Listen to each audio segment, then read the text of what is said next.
Iya kan? Sebenarnya kayak sepele, Sat. Sepele kan? Padahal serius ini. Serius ini. Kita ketawa nih sebenarnya. Iya. Menertawakan hal yang serius. Iya. Assalamualaikum warahmatullahi wabarakatuh. Waalaikumsalam Ustaz Wandi. warahmatullahi wabarakatuh. Kaif hal? Alhamdulillah, Khair, khair. Jumpa lagi alhamdulillah. Sabahul Khair. Sabahun nur. Ya. Terakhir kita bahas tentang pemikiran dan pengorbanan untuk warisan generasi kita. Iya, kemarin kita bahas itu. Hari ini kita bahas apa, Sat? Ya, hari ini kita juga cerita-cerita lepas saja Lepas sebenarnya. Tentang sesuatu yang kita ambil manfaat dari kehidupan harian sebenarnya. Ya, kita hari ini menempatkan sesuatu dalam sesuatu lah. Yang mana kalau saya bahas pagi ini, kalau dia ceritakan, mana kan nampak itu ada mirhat, tempat buang air. Iya. Kita kasih aja judulnya pagi ini, falsafah buang air. Untuk kehidupan bermasyarakat, dalam pendidikan, dalam segala hal lah. Falsafah buang air? Ya. Gimana tuh, Sat? Yang buang air ini, ya sebelum kita bahas nih mohon maaf juga. Jangan nanti para pemirsa al-musyahid, wah masa ia buang air ya dia bahas. Tapi ada hikmah di balik. Yang pertama, bahwa buang air itu ialah secara kajiannya, buang air ialah al-hajah udhwiyah, kebutuhan anggota tubuh itu. Yang rangsangannya itu dari dalam. Yang buang air itu tidak boleh ditawar-tawar. Ketika kita sesak buang air, rangsangan dari dalam, itu wajib disalurkan. Ketika tidak disalurkan, itu akan membawa efek negatif terhadap diri kita. Dalam kondisi apapun kita, sedang di atas masjid pun kalau sesak buang air, kita harus keluar, salurkan dulu. Sedang sholat pun kalau buang air kita itu datang, kita batalkan sholat. Kan gitu. Artinya buang air itu ialah sesuatu yang sangat dibutuhkan. Kan itu yang pertama. Iya, bahkan sholat wajib kan? Iya. Ditinggalkan ya. Ditinggalkan. Nah, kalau kita lanjut, falsafah buang air ini, kebutuhannya rangsangan dari dalam dan tidak bisa ditawar. Ketika ditawar itu akan membuat orang itu sakit. Kan lebih besar lagi mudaratnya setelah itu. Cuman yang perlu dipahami sekarang, bagaimana penyalurannya. Jangan mentang-mentang buang air itu kebutuhan hajat. Main tembak aja. Main tembak aja sambil berdiri. Kita buang air juga. Kok hajat kok? Ini hajat nih. Enggak mau seperti itu. Dekat orang ramai. Enggak mau. Bahkan secara fikihnya kan sudah jelas. Ketika kita buang air di tempat terbuka, enggak boleh menghadap matahari. Membelakangi matahari. Hadap kiblat. Belakang kiblat. Artinya ada aturannya. Ada aturan penyaluran tentang buang air. Nah, penyaluran inilah yang akan kita bahas. Bagaimana falsafah buang air ini dalam kehidupan kita. Dahsyat Islam ini. Dahsyat sekali.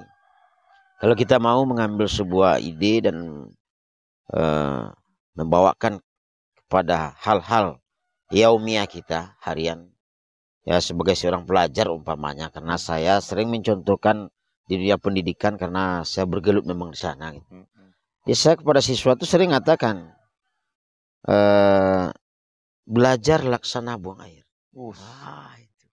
Itu kan sebuah maudhu'. Terus orang mikir, iya. Emang gimana? Gimana buang air nih, Harus Pak? Belajar banget. Ya, saya kasihlah informasi tadi. Buang air itu aja udhwiyah, rangsangan dari dalam, tidak bisa ditawar-tawar dan dia harus salurkan. Contoh sederhana. Kita masuk ke lokal tuh jam 7.20 hari ini. Siswa idealnya hadir jam 7.15. Umpama siswa tidak makan di rumah dan dia jam 7.15 ke warung dulu. Minum ngopi, makan goreng lah 1 goreng. Pas lonceng bunyi. Goreng belum habis. Di mana yang diambil? Kita ambil falsafah. Belajar laksana buang air. Ya, mana yang butuh kita? Ketika kita sholat pun kita tinggalkan sholat dengan menyalurkan buang air. Sekarang belajar laksana buang air. Ya jangan dihabiskan lah goreng tuh. Kalaupun dihabiskan diambil langsung dibawa ke lokal dengan mubazir. Nanti gitu selesaikan lagi. Nanti selesaikan lagi. Ini kan anehnya enggak? Dia ngatakan belajar laksana buang air. Lonceng udah bunyi. Udah jam 7:30. Dia masih enjoy aja. Iya. Itu. Jadi jadikan hajat ya belajar tadi ya. Al-hajat. Kebutuhan. Begitu juga dalam organisasi. Kalau dalam sebuah organisasi kita jadikan organisasi laksana buang air. Hajat tadi ya. Hajat tadi. Yang intinya ialah kebutuhan. rangsangan dari dalam. Sesuatu yang rangsangannya dari dalam itu akan bertahan. Gak ada yang bisa halangi. Gak ada yang Itu bisa saja. halangi. Gak bisa. Apapun kata orang, bernilai tidak bernilai, Apapun kejadian. apapun kejadiannya. Gempa bumi pun ya. Wah, Karena rangsangan hajat, ya. dari dalam. Betul. Luar biasa. Paham. Kerambi saya dipanjat deh kawan kerangsang dari dalam. Turun sekali. Turun langsung kerambi. Nah gitu. Iya. Benar. Iya. Jadi jadikan dia seperti hajat tadi ya. Iya, al-hajat untuk dia kan. Kebutuhan pokok kita.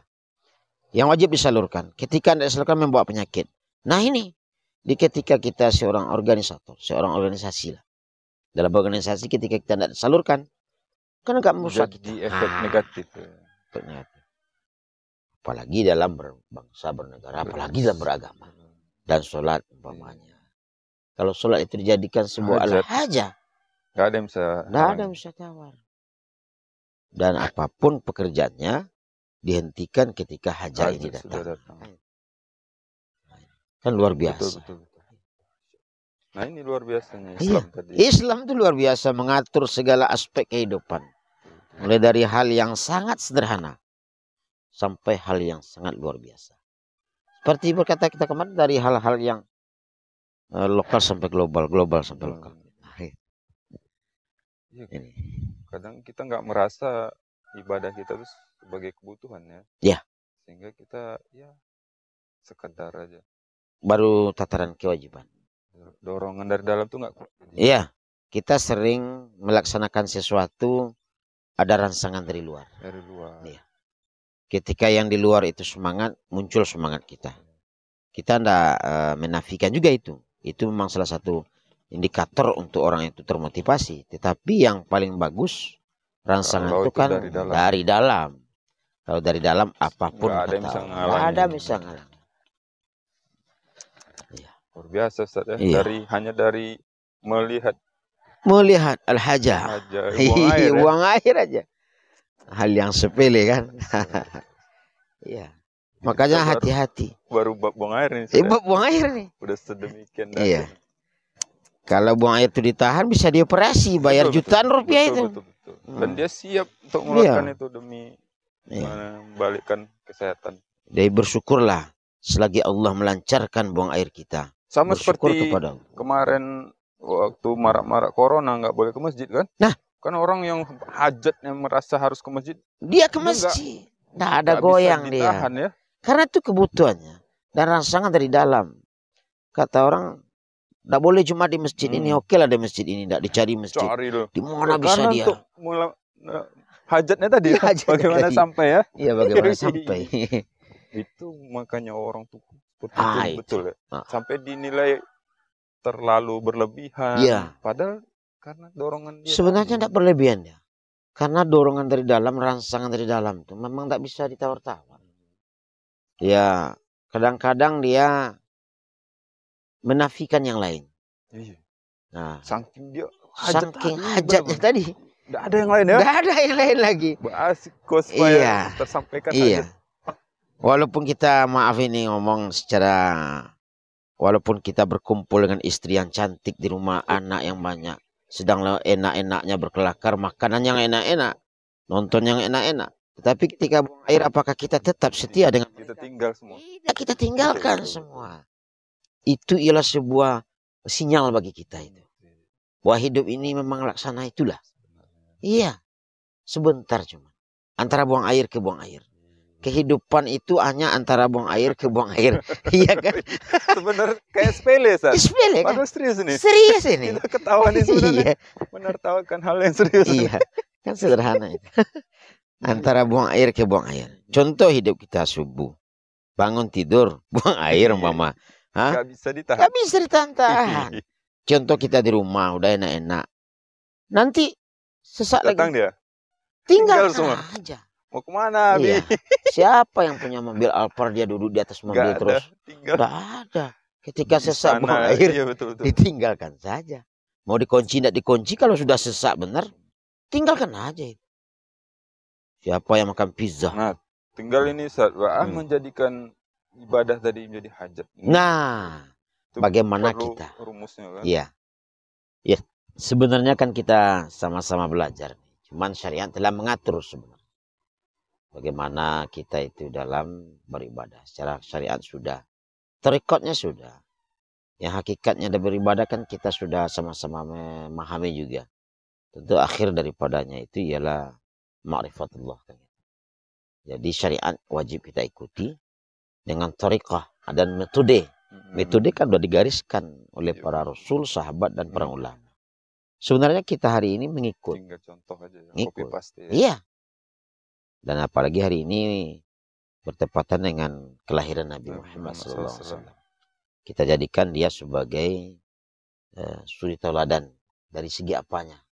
Ini kawan menjadikan Rasul itu dari segi zaujah, aja masna waslusa waruba. Sementara yang lain enggak. Sunnah. Yang lain enggak dikatakan sunnah ini. Berbahaya juga ini. Jadi itu. Jadi Seluruhnya. Contoh. Ya, tentu kita dalam tataran berusaha.